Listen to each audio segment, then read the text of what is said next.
Hello YouTube pipers, Double O Pipe here, aka Rick. I'm going into the velvet jar and I've got my phone. There's a number on here somewhere. B044.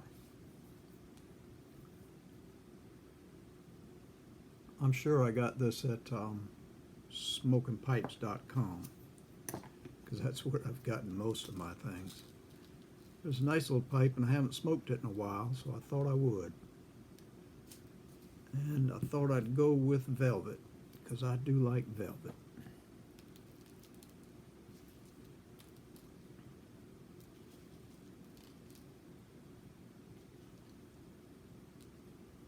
I put a 9mm filter in this one, a Peterson 9mm filter. It fit okay.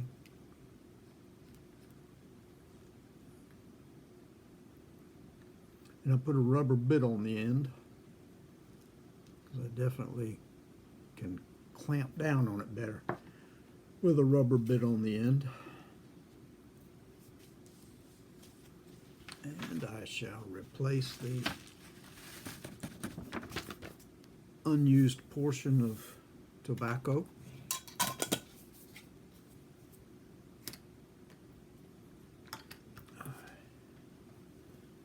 I hope you guys are having a good day. Our weather is, we were supposed to have rain today, which I was dreading. And we had a little bit, but it wasn't much. Thank the good Lord above.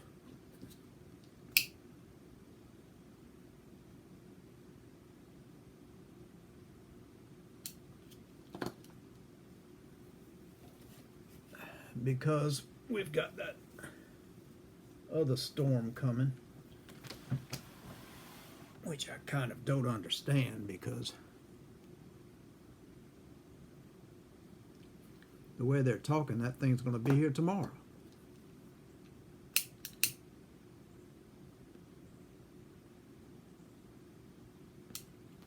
I've never seen a tropical storm go from a hurricane to a monster storm and hit the coast of Florida,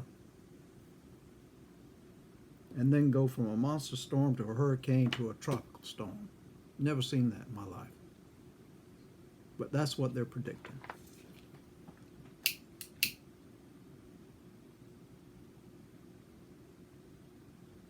I mean, I'm okay with it, but it just seems mighty strange to me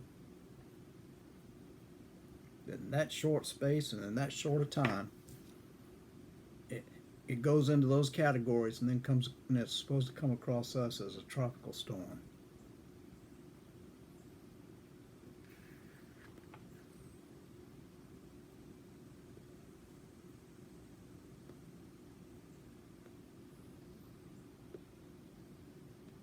I have no problem with it being that way, and the faster it goes through, the better off we'll be. But I will let you guys know, I was expecting rain all day today because that's what they were predicting, which meant this yard was going to be close to flooding. And then tomorrow, with the king tide, as they call them, which was going to be like a 7-foot tide. Usually when they're that high, they come up under the porch here. And I was dreading the hurricane coming through, dumping all that rain, plus the high tide, extra high tide, king tide. I was expecting a lot of water.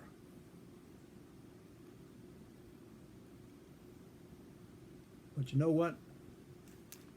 It's in God's hands, and I'm not going to worry about it anymore.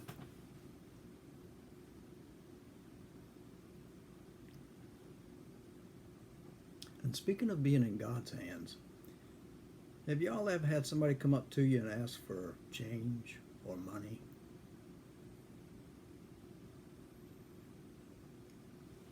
I had that happen one evening after I got off work, and I was outside talking to one of the folks that I worked with.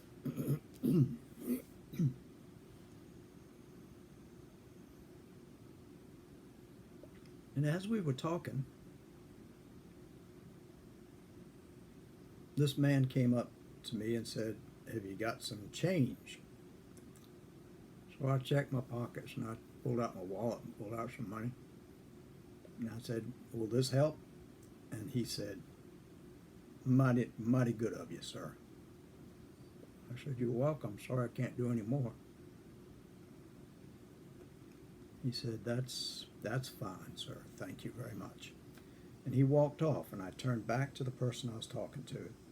We talked for a couple of minutes, and I looked, and that person that had stopped in front of us, asked for change, was nowhere to be seen.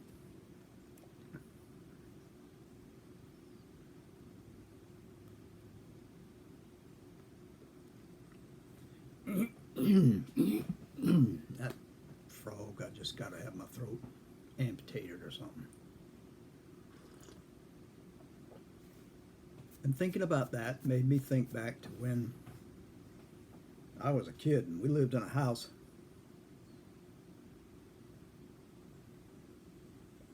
A little cinder block house. A big square with 1, 2, 3, 4 rooms and a bathroom. And a front porch. Painted pink.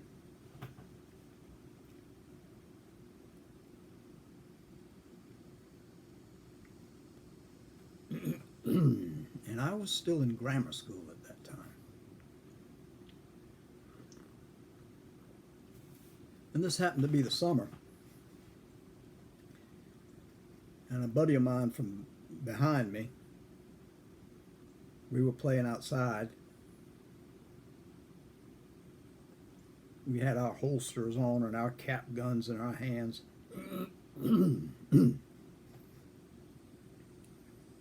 And I was hiding behind a bush, and he was hiding behind a creosote post. And we were shooting at each other, bang, bang, bang, bang.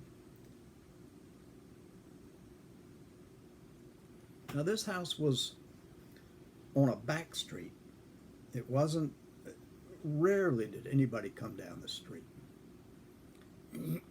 in a white neighborhood, back then, a white neighborhood. This was 58 or 59. Must have been 58.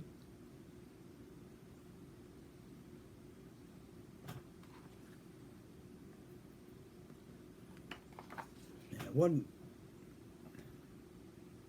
it hadn't been too long that back road that this house was on had been paved.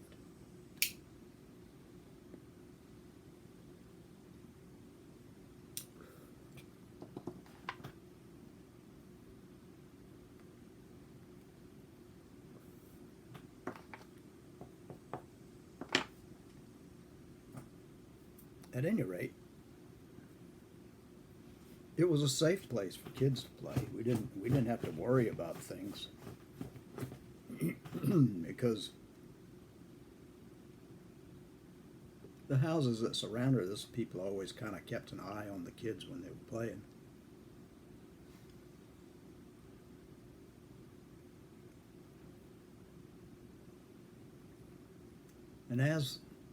And like I say, it was recently paved, so that the driveway was just,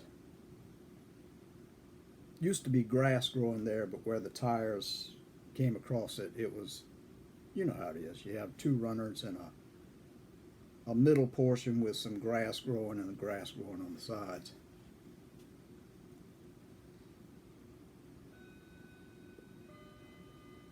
But as we were playing and shooting at each other and hiding behind things,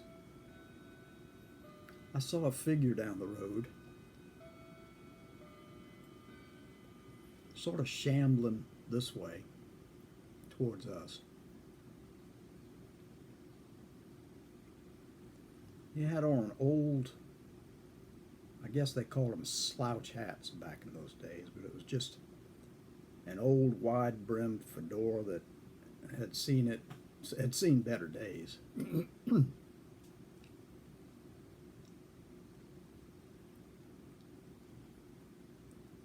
In a old shirt that had lost the color, and a jacket that came up to about here on his arm because it was too small for him. Also aged and worn. Blue denim once, now gray, threadbare. And I'm not sure if he had a piece of rope holding his pants up or not, but they were also old. And his leather shoes they had seen a lot of miles, hadn't seen any polish or anything for years and years. And I'm sure there must have been holes in the bottom.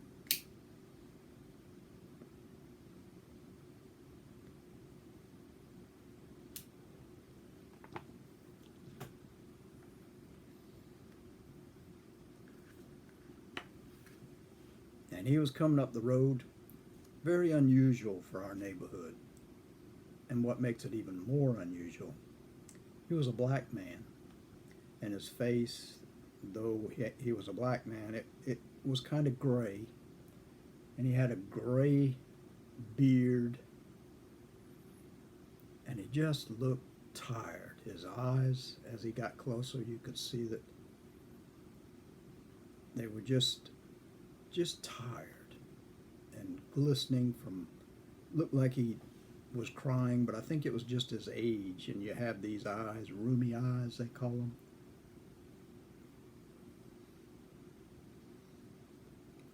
And he had a look of sadness in his face that you have to really, really have had a hard life to have that much sadness in your face.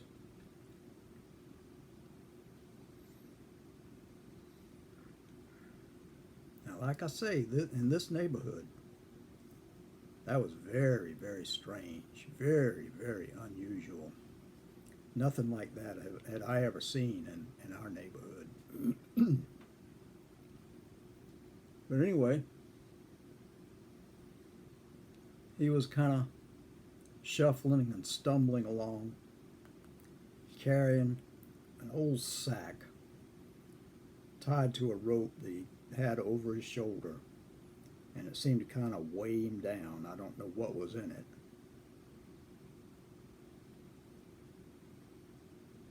But he saw us over there playing, and he kind of came up into the driveway.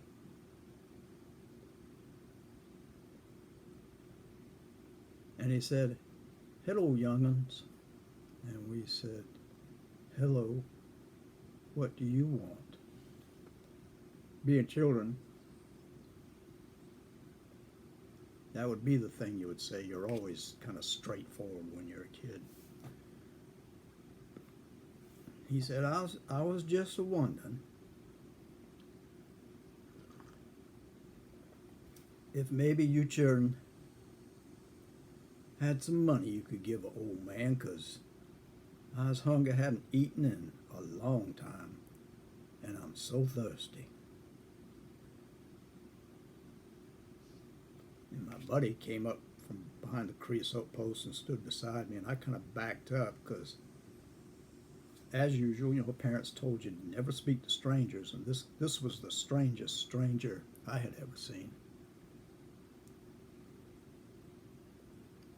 And I said, "I'm sorry, mister, but we don't have any money. We had our allowances on Saturday, and we spent it on Saturday."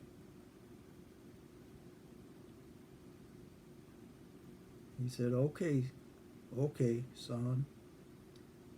I appreciate it. I sure am hungry, though." I said, "Well, how about I make you a sandwich?" And he said, "Would you do that for me?" I said, "Yes, sir, we'll do that. Are you thirsty? You say you're thirsty too?" He said, "Powerful thirsty." And I said, "Okay, my buddy will get you a glass of water while I go in there and make you a sandwich. That be all right?" He said, I appreciate that, boy. I appreciate that." Well, I ran into the house. Screen door slamming behind me, as always in a southern household when you have kids. And I told my buddy, get his glass of water while I'm making a sandwich. So he got a glass out of the cupboard, filled it up with water. And he said to me, he said, we're not supposed to speak to strangers. I said, I know, but look at him. He looks like he's just on his last leg. We need to give him something. We should help him somehow. He said, yeah, I guess you're right. I said, you go ahead and take him that water and I'll make this sandwich.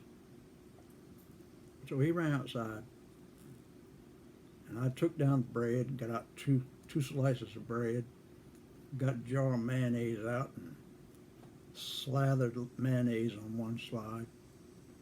Had some lunch meat and I slapped 2 or 3 slices of lunch meat on that. Lathered up the other side with mayonnaise and remembered we had some lettuce in the crisper drawer, so I got the lettuce out.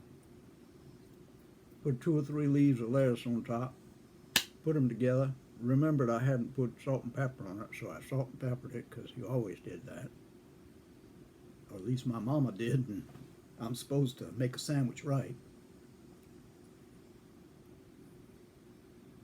Didn't have a plate, I just carried it out in my hand. Kids.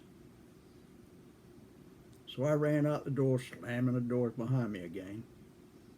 And I said, here you go, here's your sandwich. And he looked at that. His eyes just kind of lighted up. And he took that sandwich. And he took a humongous bite out of it. Was chewing away. And I was just looking at how dilapidated he looked and how worn out all his clothes were. And I just felt really sorry for him.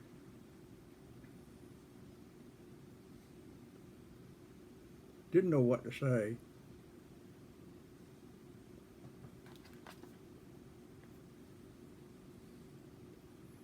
Whole new experience for me.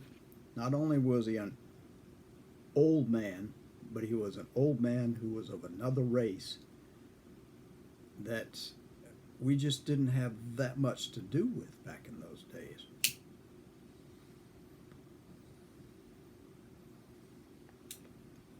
And I was just flabbergasted that he had come back into this side street into a white neighborhood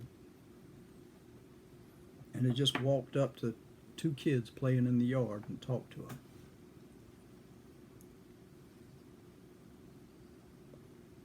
Well, it didn't take him long to finish that sandwich. My buddy gave him the glass of water and he finished up the glass of water and washed it down. I said, was that enough? You want me to make you another one? And he looked at me and kind of smiled in his eyes. I don't know, a little twinkle in his eyes. And he said, no, young'un, that's enough. You've done enough for me. And I was grateful, very grateful.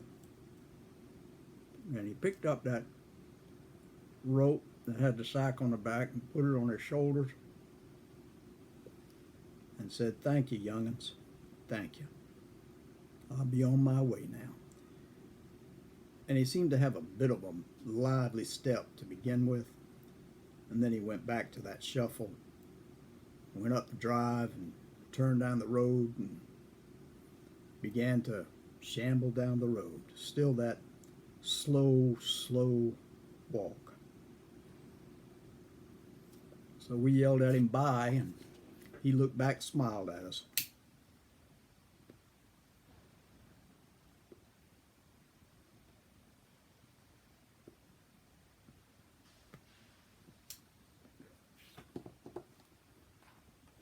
And after that, we turned around and we started shooting at each other again. I ran over behind the creosote post and he stood behind the bush.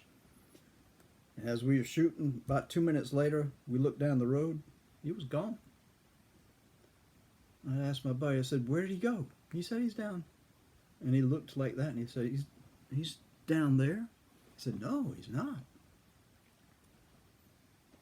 I said, let's go look for him, see if he's okay. My buddy said, well, maybe he stopped at somebody else's house. I said, I don't think so. So we walked down the road and there was no sign of him anywhere. So we went back to the back to my house and started to play again. And I said, you know what? I think I'm ready to go inside. He said, yeah, I think I'm ready to go home too. So he went home and I went inside.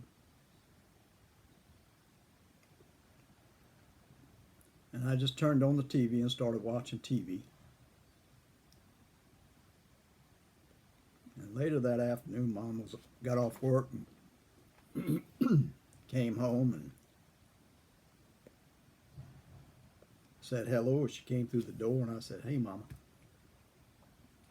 She said, you have a good day? I said, yeah. I said, anything happen? I said, no, can't think of anything. She said, okay, I'm going to go in here and start fixing dinner then. I said, yes, ma'am. I'll be here watching Woody Woodpecker. And she went in the kitchen and then said, Ricky? I said, yes, ma'am. Said, can you come in here for a minute? I said, yes, ma'am. So I walked in there. I was kind of wary because that tone of voice, you always wonder, what kind of trouble am I in? So when I got there, she said, and her foot was tapping on the floor as I walked in.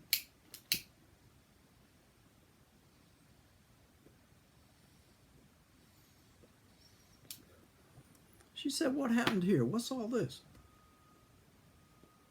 She said, the bread's wide open. The jar of mayonnaise is open.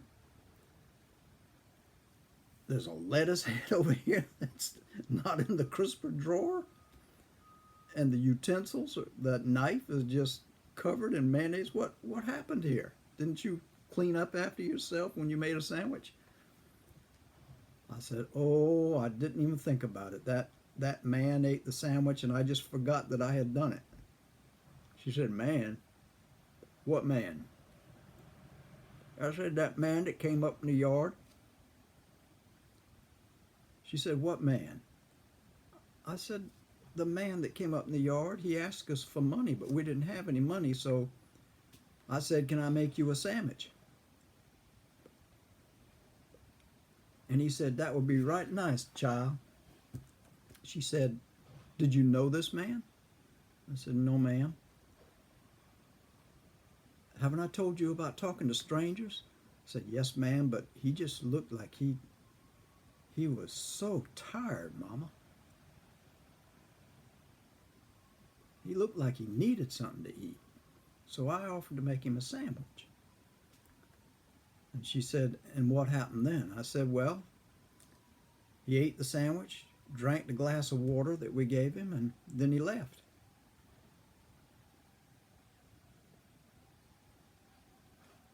She said, next time when a stranger comes in the yard, I want you to call your grandmama, or else just go in the house and lock the door.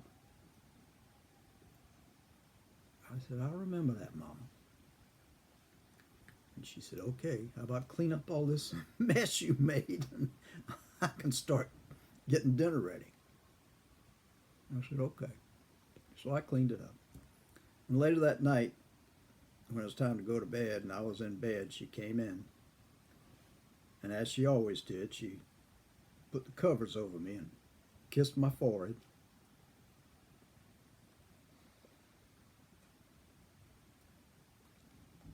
And I said, Mama? And she said, what, son? I said, doesn't the Bible say somewhere that if you meet a stranger and you help him, that God said you might be helping angels? She said, yes, it does. It does say that in the Bible. I said, do you think I helped an angel today? She said, Ricky, that's possible. You'll find out one day if that's what happened. And she kissed me goodnight and said, I'll see you in the morning. And I said, yes, ma'am. And as I lay in the dark, I was thinking, we helped an angel today.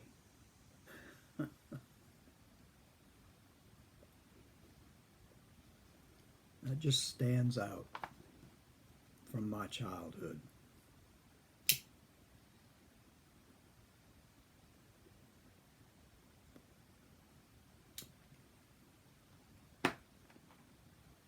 And after work that time, the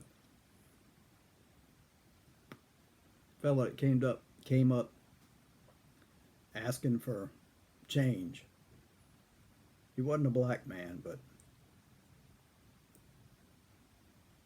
he seemed like a person in need. And like the fella we gave the sandwich to, when I turned around to look to see where he had gone, he had disappeared.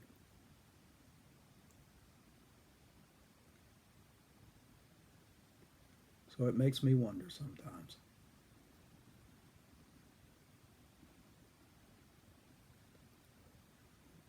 How about y'all? Y'all have any stories about things like that? That was one of those standout moments or standout memories from my childhood because it was so unusual. Well, those of you who live in Florida, I pray for you. If it's as bad as what they're saying it's going to be, I pray for you.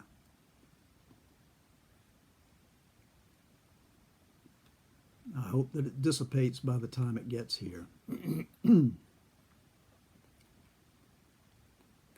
I'm not looking forward to the next 48 hours, but it's just something we live with. You folks take care of yourselves. I appreciate you listening. Hope I didn't bore you. And I'll put my finger over this and I'll say, God bless you until the next time. Bye-bye.